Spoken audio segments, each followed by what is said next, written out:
Welcome to Glad We Had This Chat with me, Caroline Hirons. It's your one-stop shop for all things skincare, beauty and beyond. My guest this week is a true powerhouse. Not only is she a successful entrepreneur, she's a passionate advocate for women's empowerment and a dedicated goodwill ambassador for the United Nations. Committed to transforming lives and skin through her impactful work, please join me in welcoming the remarkable Sabrina Elba. Hi, Sabrina. Hi. Welcome. Thank you for coming. I can't thank you enough for having me. I'm so excited to be here today. And actually, the whole team was excited. We're all excited to be here. We're all excited. Everyone's like, she's here. I'm like, I can see her miles away. Look how tall she is. She looks like an Amazonian goddess again.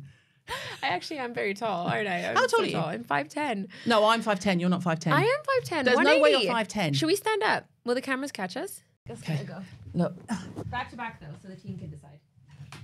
Oh, my hair's bigger. Yeah. No one thinks I'm tall. Like I look lanky and tall. You look. No one thinks I'm tall. Yeah. No one thinks I'm tall. And I see people who I've been in meetings with and I stand up. And if I haven't stood up in the previous meeting, I stand up and they go, oh my God, you're tall. And I'm like, how do you not know I'm tall? I'm the shortest person in my family. Really? Yes. What's your background? Is your family Dutch, maybe? There is something in there. There's like a Van Landingham in the family. I like that. Van Landingham. How exotic. I know. It's very chic. Yeah. Yeah, but I present as tall, so people know I'm tall before they even see me. But if we're similar and I can see it from there, then that must be what they see when they see me. No, because you give off petite. I don't know. You got a petite energy. I mean, God bless your soul, but you're a liar. I think you'll hear this from more people. Now you can pry and be like, why didn't you think I was tall? Thanks for coming, mate. This is a good indication of how the rest of the interview will go. Yes. It's all going to be very structured and mature, Exactly. I'm sure. No, but I genuinely am very happy to be on. I feel honored. You are sort of like mood board when it comes to, founders and women who are really in this industry shouting about all the good stuff. Shouting. So thank you. So we're going to stop there. We have in this to industry, shout. shouting. We have to shout, don't we? And you were very vocal very early on. Your content and videos have been around. Like you're an industry standard at this point. And I remember when we launched the brand, it was like, we got to go to Caroline. Got to check in with Caroline. I know, when you came into the office, everyone was like, Sabrina Elba's coming in. But I love that you were so receptive to that. You could have usually been like, I'm the OG, go away. Oh, God, no, my God. No newbies here. Could have a sign, no new founders, because I'm sure there's one every minute. But As if. You were really nice. Well, so thank God for that. Yeah, and gave me lots of good advice, actually. Did I? You did. We talked about everything from the packaging to distribution. Retailers. I retained all that information. Training, Retailers. which you then did. Yes, did. Excuse me. And you were in college with one of my girls as well. Yeah, exactly. Oh, God. Did she tell you how competitive I got? No, so but she just... only 2 people We in should that name check course. Jada because Yes. she'll be very excited. The amazing Jada, and one before. Only 2 people in that course, in the history of that course, have ever gotten 100% on the exam. And when I heard that the previous person was someone who'd worked for you and that Jada was trying to achieve the same, I said, well, I'm going to get 100%. Absolutely. So and who was it that worked for... Was it Molly? It was Molly. Yes, that's my right. niece. Ah. That's why. So I was No nepotism there. She's a beast. wanting to get 100%, and I got 99%. Oh. And I know what I got wrong, but it just it gave me the motivation I needed in that class because I'm going to do this. So thank you for Jada. We're talking about an esthetician course because I am now a qualified. You're now a qualified facialist. I know. How exciting. And I have been practicing and annoying everyone I know about letting me give them a facial because I actually genuinely am enjoying it. I think there's something about this kind of giving of energy when someone gets comforted and they feel really good and then they get up and they've got a smile. It just is really satisfying. It's really fulfilling. So I'm into it. I'm into the game. Nice. I'm not going to say I'm opening a spa anytime they're soon. going to be asking now. Don't do it. Don't do it. No. That's different Friends level and of work. family. Friends and family. I'm enjoying it. Yeah. What are your earliest memories then of beauty and skincare? And because am I right in thinking that at one point your trajectory was lawyer?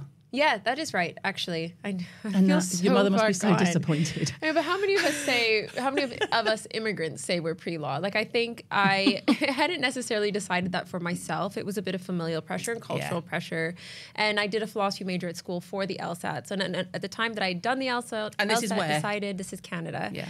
And I graduated from SFU University and going to UBC to do law. I deferred for my first year, the same year I met Idris. Oh, that went tits up then? Well, kind of. He was like a tornado. Tits up is a really good way to put it, basically. But I thought... It's a very London way to put it. Let me just explore this. There's no rush. Wait, you saw Idris and went, let me explore this. You said it. I didn't bring him up. Yeah, exactly. I'm respectful. But you can understand why, maybe. Sorry to put you in an awkward... So yeah, I did, and I moved to London, and I thought I can always go back if I wanted to do law school. And actually, sort of, happened at this cusp in my life where I kind of was going two ways already. I didn't know if that was what I wanted to do because my family wanted me to do it. Well, you have to do it for you. And I hadn't actually explored other sides of myself. I hadn't tried entrepreneurship. I hadn't tried fashion. I mean, all the things I'm doing now, the philanthropic work I'm doing, I wouldn't have gotten into it if it wasn't for him. Really, I have to kind of thank him for taking me out of my comfort zone. But my earliest sort of beauty kind of, I guess, skincare influences is definitely my mom. And I feel like you might have met her at one point. I don't know her. Did she meet you? Was she at an event? Because she knows who you are. She talks about you all the time. She'll put you and Charlotte Tilbury all the time because she puts me up there with CT. Wow. She's standing over the Instagram videos. She loves just like watching reels and getting education. And especially since we started the brand, because she was very opposite end of the spectrum, natural ingredients. Didn't believe in actually, any of the synthetic ingredients that everyone actually all knows and loves. She was of the school of thought that you don't want any chemicals, you don't want anything in a lab, everything should be in your fridge.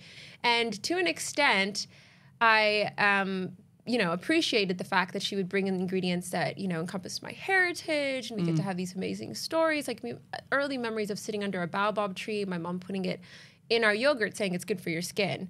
I had no idea what she was talking about. But I also hated it because I was like a Sephora baby. Clearasil, Neutrogena, Proactive, St. Ives, these were my gods. No one was going to tell me. Those four are like, I know. Did you have acne? Yeah. Okay. And it made it so much worse. Well, yeah, I was going to get there, but okay. Yeah. Wow. So, but you have to remember at that time, I mean, the democratization of skincare knowledge hadn't quite happened. No, of course. So we believed marketing in a different way. If Proactive was telling me this was the thing, I was like, well, that's the thing, Mom. You don't know what you're talking about. Can we spend however much money on ordering this subscription thing? And I did. And I abused my skin quite a bit. And you can imagine with someone with melanin-rich skin what that looked like. It was quite harsh. And I have to say I'm slightly thankful for that experience because if it hadn't been such a bad experience around trying to find something for me, I wouldn't have started the brand. So my earliest memories do tie into kind of why I got to where I am now. But I am thankful that my mom showed me this side of a beauty that I would never have, discovered if I had grown up in another household potentially. So I have to be thankful for it. Yeah. What were your skin concerns then when you were younger and growing up? Acne. Really? Oh, I was a spotty teenager. It really was. And it was kind of cute. Like looking back, I'm like, I look like a nerd. Like I had a big gap in my teeth. I had a unibrow. And I had a lot of spots. Actually, no one is believing you, but I know. Okay. I'm not going to say I wasn't cute. Good. I was still cute. But I could definitely see where a lot of my insecurities were coming from, for myself. So I definitely was like acne focused, dry skin focused, probably because I was drying my skin so much with all of these like skin barrier damaging kind of formulations. And then I had very, very kind of oily combination skin, so a lot of sebum in my nose. So anything that was on the market that said it was going to dry me up and strip all of that away. You literally did it. I'd be like, and how old are you at this point? My acne really flared up when I was 13, went away when I was 22, and came back at 30, which I don't tell you. But from 22 to 30, I had some good times. I had some great skin. I was like, I love my skin. And then I was also sort of on birth control and things like that. And you don't realize how much that kind of affects your, hormonal journey. And maybe that's why it came back. But I think adult acne isn't talked about enough, and it can come back. So when did you go from being an acneic teenager to modeling? Oh, gosh. So modeling is a big term to use for what I was doing. Okay. I entered a pageant. The reason I actually entered the pageant was because they were working towards... So my younger sister has an illness called Peutz-Jeghers syndrome. So she was in and out of the children's hospital all the time. And the pageant was supporting the charity directly, going door to door, raising funds for the children's hospital. I met the lady in the mall. She was like, have you ever thought of pageantry? Mind you, I'm tall. I'm a bit exotic for Vancouver, being that there wasn't that many black people. And I think she saw me and went, oh, you should think about it. And I was kind of in my more like confident kind of phase. I'm like, I think I was 23 or 24 at that point. Yeah. And I'm like walking around with my weave and like feeling really cute. Checking myself out and in uni. And I thought, okay, cool. I'm going to try it. And that was maybe the start of a modeling career, because after that, quite a few brands, local brands, mind you, had reached out saying, would you, do some pictures for us? Could you walk down this runway for us? Could you, things like that. But modeling was never like a passion of mine or something I wanted to do. In fact, I love fashion. I don't quite love the idea of modeling. Yeah. Because you go to a lot of the shows, don't you? Yeah. I try to explain to Idris, I'm like, it's like the World Cup. Like, it's like you just want to go see your football teams that you love, and the coaches are the designers, and you just, it's the playoffs. It's serious stuff. It's serious stuff. It's serious stuff. Does he not go to anything with you? You sound like such a wife. Oh, just... And I don't like, I'm like, he loves fashion, but he finds the whole idea of the effort you have to put in terms of getting photographed, going in. You can't just go and watch. And I kind of get that, but then I also kind of love the glamorous side of that. Yeah, of course. I mean, but also he spent, how many years has he been in the limelight? So he spent a lot of years being photographed. I'm sure he's over it. He's 100% over it. He's like that with all press, all carpets, he's over it. Whereas like he'll turn up in Javianas in a sweater, which true story he has, and I'll be there in a gown. Yeah. And I'm like, what are we doing? And he'll be like, well, I'm sick of all this stuff, but you look nice. This reminds me of when my husband said that all he needed for our son's wedding, our eldest child's wedding, was a new pair of chinos and a white shirt. That's one of my Jim stories I have, like on the back burner. I haven't met Jim. I bet Jim is lovely though. He is, but he's also like that. He's that same age group, like demographic of man that's just, all right, what's the big deal? Because you do. I get to a point myself when before you get to a point where you're like, oh, whatever, it'll do. You know what the most annoying thing is? Idris will still end up on the best dress list. Who's writing these lists? And Women. Someone is enabling his behavior, is all I'm saying. Yeah. And I'm not saying he looks bad, but I think a little effort. You've got to step up. He needs to rise to meet you. He's going to kill me. He's going to be like, don't talk to Caroline anymore. Fine. He needs to rise to meet you. He's punching. I'm sorry. Everyone's like, I always say that. Everyone's like, Idris. I'm like, is that because we're friends? Sabrina. No. I like Caroline. Don't get me wrong. It's not that he's not a handsome chap. But then there's he's quite cute. He's quite cute. But thank you. That's a very nice thing for you to say. I'm going to say that to him tonight. I'll just call him and tell him, I'll be like, dude, you are punching. I'll do a video for him. Just remember, you are punching. Working with your partner, how did the idea of the brand come along? Did you not have any kind of hesitation of, all day, every day? Or were you still in the honeymoon phase of, I love him, let's work together? Yeah, for us, and it's funny because now, having worked together, I have a slightly different view on the gravity of that. But back then, and maybe because we were a bit green in that sense, he had a couple businesses that I had started, doing administration on and some of the logistics and stuff. But we were so eager to just do it. We didn't even think, it's not going to work. It's going to be hard for us to work together. And I think it's because we were so focused on like the aligned dream and the shared cause. And also he's such a champion of like, he wants you to dream big. And I think he'd seen how passionate I was about this issue. And at the time was that I felt that there was nothing really for melanin-enriched skin and the way I wanted to create it. He was like, do it. And he actually said, you're probably going to save money creating your own brand from how much you spend on skincare. That does sound like Jim. Yeah. And I was spending quite a bit and complaining quite a bit. So we had this vision to do something, and it actually started as a sense of community. So it was a podcast first, coupled up, where we wanted to bring people together to talk about relationships. I mean, as newlyweds, that was massively beneficial to us, but also trying to understand that relationship with self, which we felt was the most important relationship, because we thought you had to get that right to get coupledom right. So I don't know if you remember, a lot of the stuff around the beginning of our brand had to do with couples interacting, using the product, friends using the products together, how it would fit in a shelf, how you could pack less. Because for us, that was very much our reality. We created something that we could share. What was the gap that you had experienced in the market? Because obviously I have strong thoughts on this. Yeah. Which we bonded over as well. But from your point of view, when it came to sort of buying things and trying different things, did you just feel that no one was talking to you? Yeah, it really talking to me. Yeah, I felt, and the beginning of COVID, I'd gone through this kind of like wellness journey, if we'll call it that. Like I was like on YouTube yoga, like what do I do while I'm stuck in the house? Make shapes. That didn't quite work out for me. I'm not a yogi, but I was really impassioned by the kind of Ayurvedic medicines and and that side of like maybe a more Eastern philosophy when it comes to wellness. And I thought, why is that? Well, I guess I'm slightly more connected to that kind of world of looking to the natural world for, you know, inspiration, ingredients, efficacy. And I realized, well, maybe these brands aren't talking to me because they're, you know, they're hitting it from a completely different, they're actually speaking to a majority of people that might benefit their bottom line, in the sense that if you're not catering formulations for melanin-rich skin, you're kind of skimming out some of the good stuff, because you can.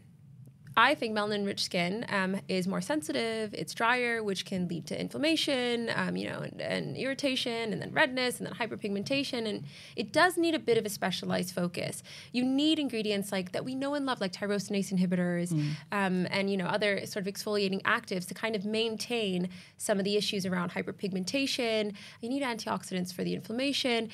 There wasn't anything that was speaking to me holistically like that. In fact, I only found that kind of all-encompassing ethos when I went kind of Eastern. And for me, that I'm sort of using Eastern as a big umbrella, turned to be a beauty.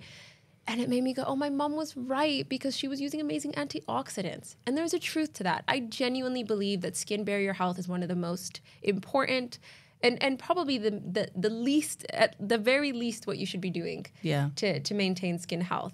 And this continent that we are from had a plethora to choose from. So I'm you know, thinking about what melanin-rich skin needs, and I'm relating it to my own kind of heritage, and I kind of go, oh, there isn't a brand that looks at these issues holistically. There isn't a brand that incorporates a beauty. And in fact, Black founders and African founders should probably be the ones to lead that. So I did. So Sable Labs, which I have to say I was ashamed, I didn't get the name until I think you were sitting in front of me. Because I'd seen it, I'd seen the pack, I'd done it, and you said, well, it's our name backwards. And I went, what is? And you were like, Sable. And then I literally went, oh, Elba's, oh my God. I'm a bit slow. But it's not just you. So many people say to me, so is it like Sabrina and Elba? And oh, is wow. it like, yeah. And I'm, but you know what? It's our fault, because I think we're just expecting people to see it. And we've had to kind of incorporate some marketing where it kind of spins or something. It's a great name. Thank you. A bit slow on the uptake. So Sable really. is also a rich brown color. And to us, I was like, oh, that's kind of nice. Yeah. Like that our, you know, names have turned into that. But that was Idris and his creative juices flowing. I can't take any credit for that. How were you when you came to testing the product? Because most people at home won't know. I mean, my people who follow me will, but I would say the odd brand, and of which mine is one, but most brands are still tested on Caucasian skin. Oh, yeah. Oh, this was such a huge one for us. Solely it was so on frustrating. Caucasian skin, especially if it's a brand from like East Asia. Yeah. And actually a lot of the third parties we were speaking to, and we knew this going in, because we knew that was one of the issues around marketing and creating products for melanin-rich skin. In the first place, brands weren't doing this. But a lot of the third parties we were speaking to would tell us that they're diverse. And when we would sort of dig in and go further, they're diverse within, you know, what's around them, but actually not diverse when you're looking at covering all phototypes, all ages, you know, and that was such a passion project for us. Like we said, you know, we're not working with anyone unless the testing needs to be completely inclusive. Like like not inclusive to just say it is, but inclusive because it actually acts upon the word. And that took a long time to find the partner. That actually is what stalled. One of the things that stalled us going out, because you think you've got it all sorted, and then you realize, oh, we're never going to find a testing partner. We're never going to, you know, those last little bits. And we're like, we don't want to put it out until we've done that. And then, so it's really frustrating. But you know how frustrating all that kind of third party stuff is.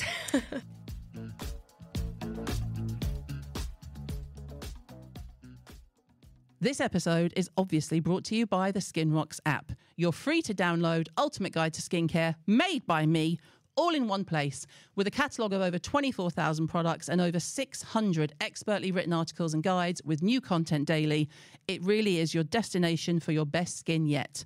And I'm thrilled, because I can, to offer you an exclusive discount to unlock an elevated app experience with exclusive features and even more skincare expertise from me, plus so much more. Revolutionise the way you discover, shop and learn about skincare with our multi-award-winning app. Download the SkinRocks app for free and sign up to premium with your exclusive code CHPOD, all in caps, to save £10 off your annual subscription. More details in the show notes.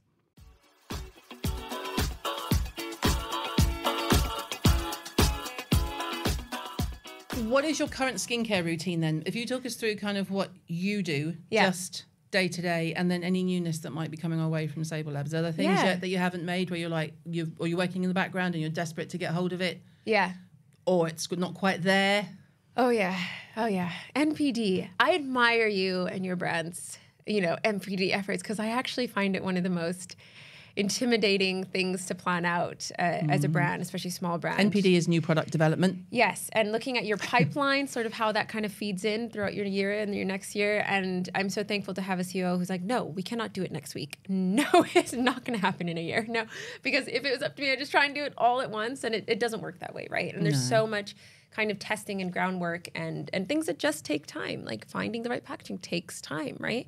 But I am through and through Sable, and I do benchmark products. I think the best products are made from benchmarking favorites. I really do, and finding a consolidated group of products you love. And I do that all the time, but I stay true to Sable because I genuinely want to know if my skin's doing better, because what have I changed? And I think the best way to formulate is testing on yourself, because in a sense, I did kind of create these for myself. And I can say that selfishly, right? Yeah. I want it to work I'm for the me. rabbit. We don't test on animals. We never will. I'm the rabbit. Exactly. Yeah. And we take very much the same initiative. Me and my team are the rabbits. And it's nice because my CPO is blonde-haired, blue-eyed, Jess, who you've met. And as much as it works for me, I want it to work for her. So we're trying to constantly prove to people that actually formulating for melanin-rich skin has amazing benefits for people who don't have melanin-rich skin. Her issues around redness are alleviated when I'm trying to calm my inflammation. Yeah. And, these things have sort of like a marriage between them that can't be ignored. And I think actually people should look to melanin-rich brands or brands formulated for melanin-rich skin as maybe brands that might be better alternatives, especially when you talk about hyperpigmentation. Yeah. Because, we've kind of been dealing with it a long time. So it's nice to be able to say that people are looking to African founders and Black founders as the experts in that field. And I think there's an ownership of that field that can really happen, which I'm excited about. But I have so many products I want to make. Sunscreen has been up there. Please don't talk to me about sunscreen. So every day. So stressful. Every day. So like, is your SPF out next week? I'm like, oh no. Gosh. And then don't even get me started on the testing and all that. But we have been extremely passionate about wanting to make a fully mineral sunscreen that doesn't leave a cast on melanin-rich skin. I know. Thank you. I don't say that negatively. I mean it. Like, good luck. So because people send them in, the brands that I do, they send them in like, there's no cast. And I literally go to my team, anyone on my team who's basically darker than me, I go, can I have your hand? And they go, what is it now? Yeah. I go like that and they go, oh, no. And then they walk off and I'm like, well, that's the test. My younger sister is that person for us. I was like, hold on. We need to put it on Hibok. Oh, darn. Are you the same Fitzpatrick scale, you and your sister? Are you no, so she's darker than yeah, exactly. And my biggest annoyance is, and I don't know if I should say this, but I just found out today, a mineral sunscreen, I'm not going to say the name, I'll tell you after, that I love. I bet I can guess. That is sold online is actually lying about being a mineral sunscreen. I found this out today. You can tell me after and I'll just blow them up. I've been talking to people about, and like trying to benchmark to this level of sheerness. I'm like, how is this even possible? And it's not even real. That's it's how not you possible. know. And it's just not. Can I ask hard. you why you want mineral? We'll go deep into skin, but why do you want mineral? Because I'm all about the traditional chemical SPF. Yeah, I do not want to use a mineral SPF. And it's not a make or break it for us. I find in our ethos where we're trying to avoid potential sensitizing ingredients because we don't want any triggers to inflammation, having a mineral option could be a great option for people who have reactions to chemical sunscreens. Obviously. Yes. And that is the reason. And I also think it is better for the planet, although there are great alternatives chemical. You don't think so? Are you thinking about nano? Is that why? No, zinc farming. Zinc farming. See, me and Caroline need to have some conversations. If you think about SPF, it takes people years to make an SPF. Yeah. Like Allies, SPF is out like last week. It's fantastic. I do like the gel one. They've been around for ages. 100%. It takes brands a long time. Unless you are an SPF company, it takes a long time. And I'll say to people, there are brilliant SPFs out there and I will continue to champion them until we get to where we want to be. Yeah. Exactly. Yeah, and I think also as a founder, having that kind of creative play and you learn from life experience. I kind of needed to know that mineral sunscreen I loved was a dupe or a fake. I mean, not even a dupe. It's annoying, isn't it, when you find out things about the industry like that? It really gets my back up because it's like I'm out here we're trying to do our best work. Yeah. And then it's people like that give us all a bad name. Who are just lying. Liars. nuts. You're a liar. I was trying to say to my team today, should they be arrested? Like, what happened? Like, there needs to be some level of justice. Depending where they're sold, where are they sold? It might just be DTC.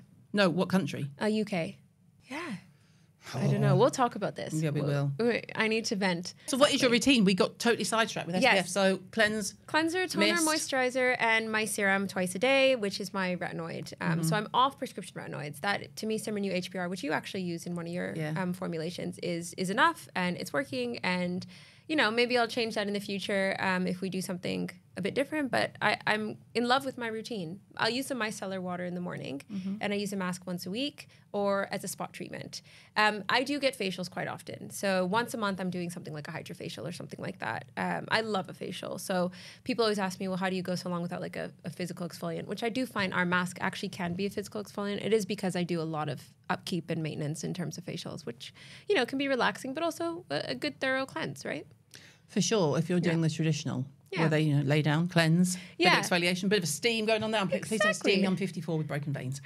I know, but you can just put it further away, you know? I know. I always tell people to always put it a bit further away anyways, because I think it feels nice close, but there is a risk there, right? And it gets too hot. Like, if it's too hot, I'm like, I'm already hot, guys. Yeah. I wonder if it can be a trigger for melasma as well, because people do... Well, it's heat. Yeah, exactly. Sure. Oh, that's interesting. What did you find most interesting when you did the course? When you were training, what did you find? What was most surprising? Did it debunk a lot of things that you had kind of... a lot. Right. Yeah, it debunked a lot. And a lot of stuff doesn't work. There are maybe like 6-7 ingredients we know that actually just work, and everything else is, does it work? I don't know. Maybe it does.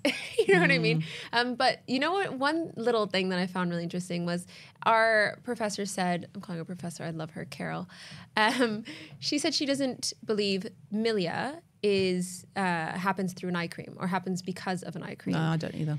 Or a rich cream. I had always thought that was the case. I get that that all the time. I know. And I've used an eye cream that's too rich. I've got milia. I'm like, that's not why I've got milia. I found that really interesting. So as we know now, what actually causes milia is probably your genetic disposition more than not. More than not, yeah. I mean, everyone will say it's a thick eye cream or a thick rich cream. Coincidental. Right. I always found that to be strange, because the people I find have the most milia have the driest skin. Oh, interesting. And they use the richest cream. So it could be a correlation there, actually, between dry skin or and they're milia. not using the right, or they're letting their skin dry out, sorry, to be, like, if I've let my skin dry out, I'll get milia. Right. But I think what happens is people will then use something rich and think it's the cream. Right. That's my... Yeah. I mean, you know, it's good though, isn't it? Because when you do your course and then you get the achievement of getting through it and being like, oh, wow, I have this piece of paper that shows I at least made an effort to learn something. In my case. Yeah, but I'm so thankful I did it. I don't come from a skincare expert background. I'm just an extremely passionate person with slight OCD and will go above and beyond to make sure that I'm putting as much knowledge and care into my products, my brand, because I do care. And, you know, it wasn't because I necessarily want to open up a spa or a clinic and give people facials. It was because I thought that is a great way to learn more. People forget how much facialists know. Yeah. I didn't realize. I still think there's little respect for it. Yeah, there's absolutely. Just a lack of respect for the training that you go through. Absolutely. Just being in that setting, in that classroom, with everyone around you who's passionate about it, it just gave me this kind of energy that I'm like, oh, I love what I'm doing. I just want to do it all the time, and meeting like-minded people who just want to, like, cater to, like, your facialist just wants to make you happy. Like, don't forget that. Nice. They just want to make your skin look nice, and all we do is go to them and complain, and, you know, and good people. It is like being a therapist. It is a bit like being a Not therapist. just a facial therapist, but a therapist. Yeah, because it is. I'm obsessed with the massage techniques now. Like, just, are you? You can tell when you've made someone feel good. Yeah. And I think, I don't know, something about that process, that transfer of energy, I'm going to sound really nerdy, but I believe it's like a transfer of energy, like this positive, like, I'm going to make you relax. I'm going to force you to relax. You will relax. Yeah, and I have a friend, one of my best friends growing up, and she was like, she was like, I don't want you to give me a massage. And I sat her down, and I was like, just get on this bed. I'm giving you a facial. And she was like, almost started crying. She was like, that was the best massage and release. And I was like, that's what I want. You got good people hands, to you can remember. tell. Long fingers. Yeah. Don't look too close away. No, it's not like piano players, like guitar or piano players, then you got good hands for.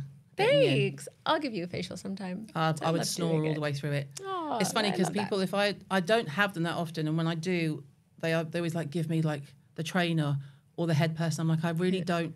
I'm not that person who's going to lie there and go, you've done that wrong. I will be asleep before you finish cleansing. Right. I can imagine. I promise you, I will be asleep. Whoever is doing you is so nervous. Like, oh God, it's Caroline. I know, but there's no need. Like, I very rarely, I don't think I've ever called anyone out. I mean, I snore all the way through it. I'm quite picky now. About that was the only negative aspect to that course. I've become quite picky. Very picky. There's a couple brands where I'm just like, yeah, it does make you a bit doing like, anything. That's not going to do anything. Yeah, I call them like birthday facials or maintenance facials. Yeah, like once a year, if you go once a year for your birthday and you want to feel nice and it's nice, that's fine. That's a really good way to put it. If you want to get shit done. Yeah, there's a different kind of facial. You need good hands and good machinery. On the other side of things, complete 180.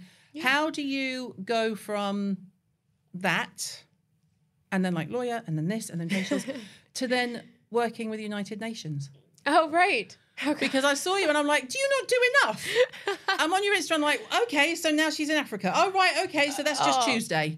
Oh, that's like, well, look, I honestly think if I could do anything for the rest of my life, as much as I do love skincare, I love getting to work with the rural people that I work with. And however I get to do that, I am so proud to be a UN Goodwill Ambassador for IFAD. So IFAD is the International Fund for Agricultural Development, bit of a mouthful. And if someone had told me I was going to be working in agriculture before I'd started, I'd be like, what are you talking about? I know nothing about farming. But actually, I've come to learn so much depends on those rural communities and how they can take care of themselves. Agriculture is an amazing means for entrepreneurship. If you can live off the land you live on, you are making a difference for yourself, your future path. It weans you off of the aid model, which I think is just a Band-Aid and is a little bit cyclical, although it is needed, of course. There's a time and a place. Giving people a way to kind of become independent is so much more important. Yeah. The other thing is that we don't realize that these rural people are the face of climate change. Here in the global north, we can talk about climate change like it's miles away. Like it's not, it's some distant dystopian future. In Africa, it is on their doorstep. Through the global south, it is on their doorstep. Like these people wake up and, oh God, I was just in Zambia. They'd missed the whole rainy season. It just hadn't happened. Jesus. It didn't come. And we were driving around. You can't even joke with that and say we got it because we've certainly had a lot of rain. But the shift... It's terrifying. It's terrifying that that's already the case. It's just gone. And all of the crops along the side of the road, burnt, gone, completely gone. This is people's capital, this is people's livelihoods, gone. They have no ulterior options there when they're in rural communities. They need this land. So IFAD looks at ways that people can adapt to climate change. So that's more like things like crop resilient or climate resilient seeds, right? Right. Different irrigation measures. Interesting, yeah. Yeah, because adaptation is a huge part of it. People just focus on the mitigation, okay, well, that's happened. Now let's like try and fix it. But actually, how are we preventing? Kind of like our approach, both of our approaches to skincare, right? Yeah. It needs to be preventative. And working with rural people has just like changed my life. Like I think as an African, I kind of was growing up in a world where there was a lot of poverty porn on TV, and there was like a maybe a bit of a stereotype around Africans. And for sure. I'm a starving African. I'm a Live Aid girl. Right. I'm an 80s girl. We witnessed it. Exactly. Yeah. And I remember someone at school said to me like, oh, doesn't everyone in your country have flies on their face? And I was just like, oh. Oh my God. But like also, that's all he saw. That is all they saw, right? Sure. It's not what I saw, because I'd go back home and my family, hardworking people. Very, of course, different, opportunities, different circumstances, but very hardworking people. And when I go to these rural communities and I see how hardworking those people are, I'm like, this is all I want to do. I want to shout at the top of my lungs for the people whose voices can't be in that room, that they are ready to work. They just need investment.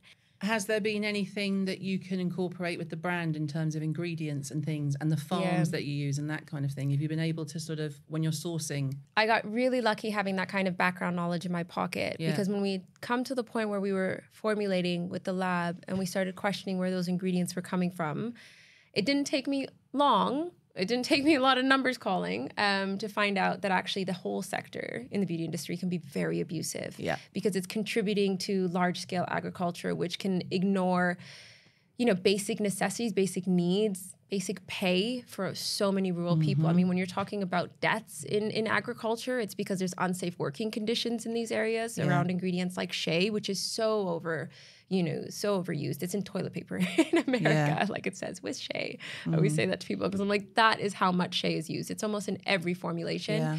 So I had that knowledge. I wasn't then going to contribute to that, especially not with the work that I'm so passionate about. So I thought, if we're going to do this, we need to do it in a way that the sourcing is traceable. So we're going to engage communities and rural people who we can find the ingredients that we love and actually who introduce ingredients to us. Yeah. Which is also an amazing storytelling and sharing process that I love and enjoy. And we're going to do it the right way. We're going to pay them what they deserve, market rates. We're going to help them build infrastructure around that community. So fill out safety sheets, DHL forms, get that sent out, get ingredients on the European portal that might not be in the portal. And that's going to become one of the, sort of core pillars of our brand. Even the okra serum that we just launched, like, it was so exciting to think, oh, this is a huge part of my heritage. I mean, my mother-in-law's trying to force this okra stew recipe in my house. And I'm like, oh my God, okay, I'm going to get this. Down to, oh, wow, I found this amazing group of women in West Africa who are finding this ingredient. We don't have to source it from America. Okra isn't from America. No, okra is from Africa.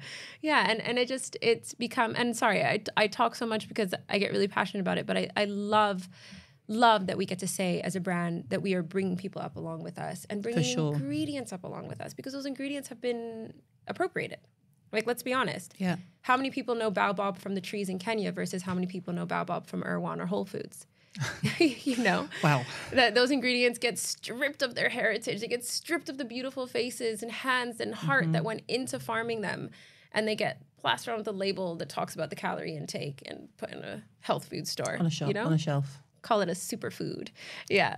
But it is a superfood because it has, an amazing story and heritage behind it. Let's give it that. And we never shy away from putting those weird ingredients on the front of our bottles. Like, I'm like, even if it has a funny name, I want to put it on the bottle, like bustle, because people should learn about it. And A-Beauty is coming. It's powerful and it's a huge contender because it's got years and generations of testing and passed down traditions. Being passed down. Yeah. And I think if people ask me, well, what is A-Beauty? What should it be known for? I'm like, a climate full of the most potent antioxidants you have ever seen, because the climates are so harsh. So the continent's abundance in antioxidants is something to be taken seriously, and ones that we've never heard of. And supported financially. Exactly. Yeah. I mean, amazing. I like that. Yeah. So we give 15% of our profits to Farm Africa, who help us kind of find some of those sourcing stories, an amazing organization. But we also actively find and look for ingredients that we can source from communities because we just love to do it. Like, it really is a fun way to formulate.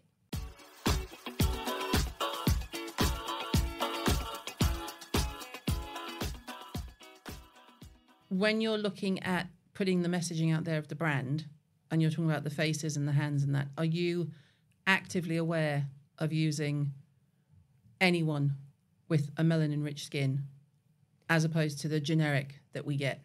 You mean in terms of the marketing side of it? Mm-hmm. Yeah, but this is an interesting one. And I'm actually glad you brought this up, because I get asked more than anything else, so does your brand only work for black skin? Is like, it's probably the number one thing I get asked. Wow. We don't do that to K-Beauty, for instance. We don't go, oh, isn't K-Beauty only for Korean skin? We think, oh, I want a piece of K-Beauty. I want a piece of Aoife. Yeah, exactly. What is it about a brand that has a black founder that makes people feel that it's not for them? And I have a theory here. My theory is that it's actually not the consumer's fault. It could be a retailer fault. 9 times out of 10, black products are in a separate aisle. Or behind a lock. Exactly. And depending on where you live. I think that can tell people these products aren't for you. It's not for you. It's not for you. Exactly. And actually, are they even for us? They're not even made by black founders. Do you know what I mean? Yeah, a lot of them are over-processed, terrible. Yeah. And so I don't think it's anyone's fault, but I worry if we use a lot of, black models or we go too heavy on one side, that people will forget that our products are for all skin. So we our biggest tagline that we try to use all the time is melanin inclusive, better for all. Yeah. So it is inclusive of melanin-rich skin, meaning that it can be better for all skin, not that it is, just for black skin. Yeah, no, for sure. But then at the same time, like, I always wanted a brand to champion my skin, so I don't want to shy away from highlighting the beauty of African skin. I want to use black models. I want to use, models who can connect to the heritage of the brand. It's just this weird balance. So you can tip the scale one way or the other. Yeah, exactly. I mean, I think it's admirable though, because you've got a big asset. The one who probably approached you and said, "Babe, don't be a lawyer, come marry me." But you don't. He's not out there at every opportunity, which is admirable, because there are certainly people who there have been other brands founded by wives, the other side of the Atlantic, and the husbands rolled out at every opportunity. Yeah, I've seen a bit of that. But for us, it was a bit of a conscious decision, because I do think he's so shiny, he might take away from the efficacy of a brand. And the you have to stand on your own. Of the formulations. Exactly. I want us to be a brand that has its own feet, that stands on its own, where I have peppered in a bit of my, my expertise now and the things that I've learned in my journey, because I think I don't see myself as kind of like that celebrity skincare bracket, but I do think when he comes in, and we have found, at the time that we launched, that journalists can become a bit distracted. It's distracting. Yeah, consumers are Mate, you're a distraction. Go home. Exactly. Just leave. Just go. Well, that's why, like, obviously, when we're in the office, we go like, you've been to our office, and I'm like, who is it today? And I'm like, that's Sabrina, and they go, the odd girl who's very, is she bringing her husband? Yeah, I'm like, I hope not. Look, I get it. No, I don't. I go, not in a horrible way. I'm just like, it's a distraction. No. He is not in a dismissive way, kind of in a dismissive friend way, like, go home, dude. But part of why we think that it is a distraction is because, let's be honest, there was like 1,000 celebrity brands that came out of nowhere that may not have had the same maybe passion and integrity. Okay, let's just cut to the chase. They did not have the same passion.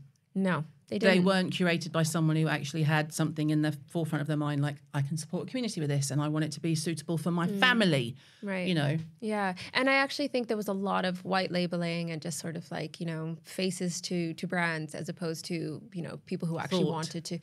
Yeah, which is really unfortunate. And there was a point in time when we were launching and I was like, not another one. We had about a week where we were bombarded. Right? Yeah. It was bad. And then, of course, poor Brad.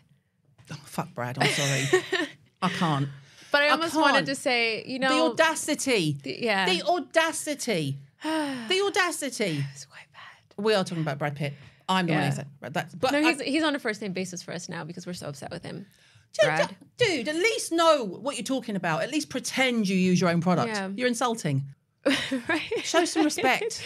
It was a little bit of all the founders who were working so hard felt a little slapped in the face when he came on and said something like, oh, I don't really use skincare. I don't know what I'm, And he openly admitted to it. And Vogue. It was like, to Vogue. To Vogue. And Vogue it was to Vogue. Covered it. I was like, and then he said, all these grapes are lying around and no one's really doing anything with them. And I literally posted and put, dude, have you heard of Cordially? Quarterly messages, they're like, thank you. There's a whole brand whose ethos is on the They've been around for like 30 years, but you do you, Brad. He clearly just did. He didn't care, I think. Go and make tequila like everyone else. I just want to ask him in person. Next time I see him, I'm asking him, I'm like, did you know? Did you care? And you know what? Maybe he didn't and he just wanted to do it as a business proposition. Fair. Fine. But I think it set a very bad precedent for consumers and put a lot of mistrust out in the industry. And it's already an industry that the media perpetuates you can't trust. Yeah. Yeah, exactly. If you were going to pick a face that isn't yours or the hubby, and it's clearly not going to be Brad Pitt.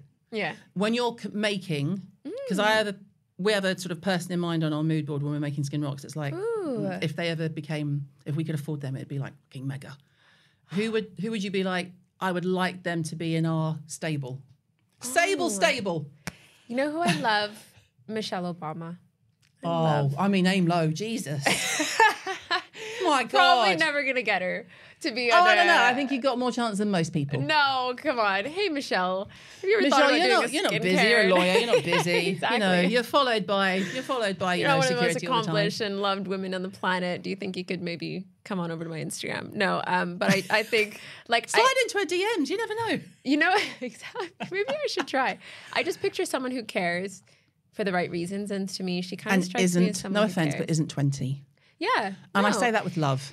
Yeah, we definitely are looking at a woman who's a bit older, who kind of understands her skin and the issues around her skin, and a man.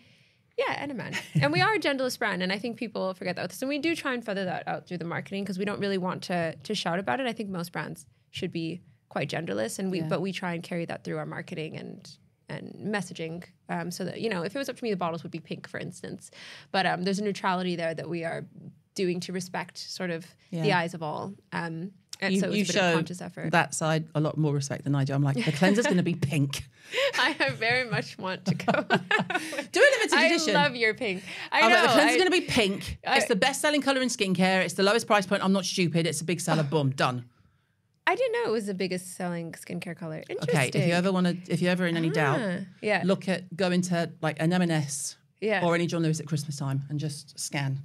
So true. pink. So true. You know what I love about your packaging is you've got the amounts on the top. It's one of my favorite things. Like I remember being very it's real inspired estate, by isn't that. it? It's real estate, and you need this, you don't need this. It's so smart. Telling people not to buy it. But then they buy it. They're like, well, no, it's fine. I'll take it just in case. I'm like, no, you really don't need this if you've got this. I'll take both just in case. It's so true. Okay, God. And we see that all the time because we have a very minimal perspective on skincare in that our formulations are done sort of with all the actives in mind. So you don't need single ingredient formulations to add on after the fact. But people will still say, oh, I love your vitamin C toner. And I use it with my vitamin C serum. Oh, God, why? Why? I'm like, oh, so you double up on the... You know you don't need to, right? And actually, that's probably doing more harm than good. But I think people just kind of see them as different things, and maybe it's too overwhelming.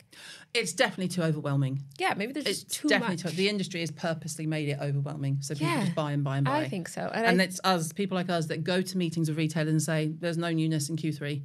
There's no newness in Q4," and they're like, "Well, what are we going to do? That's a hard we'll sell meeting, what though. we have." Yeah.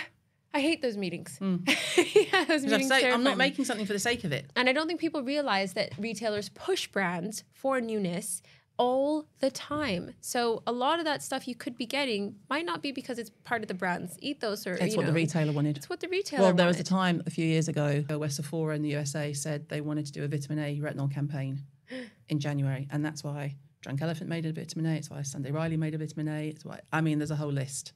And they all came out in a similar time frame, and then there was a massive retinoid push.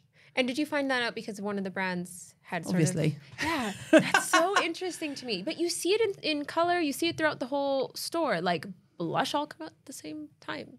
Pressed powder all come out at the same time. Like, it's you can be like the tail wags the dog sometimes, and I'm not a fan. Yeah. I love Sephora. Oh my God, who doesn't? Also, I do love newness. Don't get me wrong. We love newness, but for the right exciting. reasons. Exactly, for the right reasons. And also, the brands, a trust is such a huge part of being a brand. Like the last thing I ever want anyone to think is that if there's something coming out that I didn't put my absolute heart and passion behind it, and it's out because I care. Exactly. And wanted to make it, not because someone pushed me to. On that point. Yes. If your bathroom is on fire, what one product are you going to save? You know what? It's not even out yet. It's not out yet, but for me, it really is my lip balm. I have the driest lips on, like constantly cracked. And you've got one that you're ready with. You're just... Yeah, I think so. We're kind of... I'm going to let you try it actually after as well and let me know what you think. I love a lip balm. Yeah, I'm trying to give ourselves room to ask questions and see what people think, because what you can do as a founder is get too excited about something and you forget that you want to ask everyone, right? You do. Those opinions only help, I think. I used to be quite... maybe sensitive when someone please don't tell me it's crap. Yeah, exactly. But now I'm like, no, it's the best way to kind of get a realistic expectation of what you're going to So if you're just going through testing, what are we looking next year? Yeah, I think so. Something to look forward to. Yeah, exactly. And my final question is, what question did you get wrong on your exam? Oh my gosh. Okay. I'm so obsessed over this. So they don't tell you what you got wrong, but I know what I knew what I got wrong when I'd gotten something wrong, because there was a question that said in melanin enriched skin, I can't remember, I think they said in black skin, how does You did not get a question wrong about But black I'll tell you skin. why. How does irritation display itself? And and darkness and redness, where I knew the answers. But I wanted to fight against the darkness answer because I thought that's not all black skin. On my skin, it's red.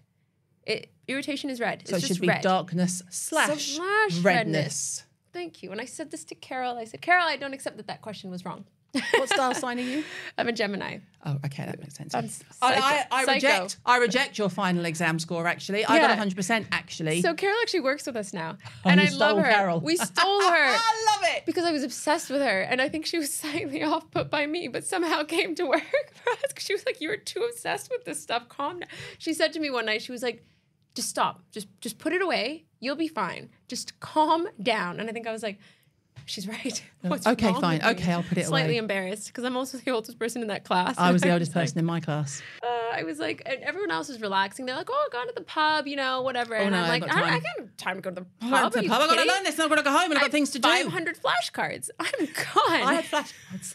I'm obsessed with flashcards. Well, we have to go now so we can talk about who's putting out SPF products and not being straight up. But no, we need to talk about this ASAP. Sabrina, thank you. Thank you so much. Thanks. And we will obviously tell people where they can buy Sable. But you're in Space NK. We are. And We're D2C. And where else? At Space NK and then DTC, US and UK. But Space NK does have international shipping for all our international fans.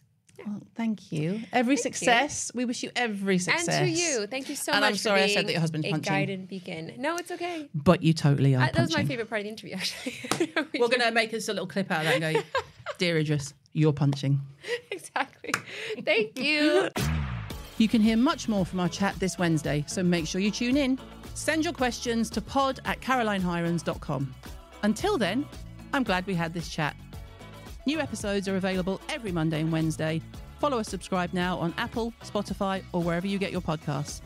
Glad We Had This Chat is produced by Wall to Wall Media.